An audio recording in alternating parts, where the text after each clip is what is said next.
हाय नमस्कार मंडळी, मी वैशाली आणि तुम्ही पाहताय माझा पंपवाली वैशाली यूट्यूब चॅनल।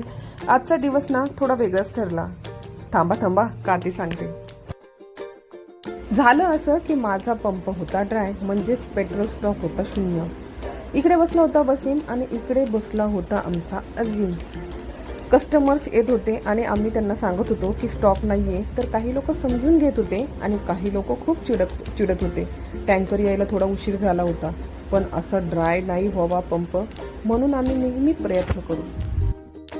अरे वा, ये आलं आमचं टँकर। टँकर आल्यावर स्पेशली मी खूप खुश होते, कारण जे लोक गाडी लोटत येतात ना, तर त्यांना गाडी लोटताना पाहून खूप त्रास होतो। इकडे होतं आमचं डीप वगैरे सुरू आणि माझं होतं BNCT आणि सॅम्पल बॉक्स भरणं सुरू। टँकर झालं खाली आणि मी आले नितरण्यासाठी। पण झालं असं की आमच्याकडे आधीच आहे स्टाफ कमी आणि तेही मुलं नीट ड्युटीला येत नाहीत। कामाकरता मुली पाहिजेत। हाही प्रिंट मी काढून लावला आहे। हा आहे आमचा भूषण।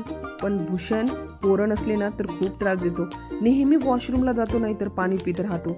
पण मंडळी, आम्ही काही ना काही जुगाड नेहमी लावत असतो, पण पंप मात्र कधीच बंद ठेवत नाही। मग मी दिलं 1 मीटर आमच्या इयरवाल्या सलीम भैयाला, आणि आमचे पंपाचे ओनर काही शांत बसणार नव्हते। घेतलं त्यांनी ही मीटर। मी माझ्या टँकरच्या पूर्ण फॉर्मॅलिटीज पूर्ण करून माझं सगळं कामावरून आले दीपक सरांचं मीटर घेण्याकरता। पण मंडळी, लाईफमध्ये असे चॅलेंज येतात ना, तेव्हा खूप मजा येते ना।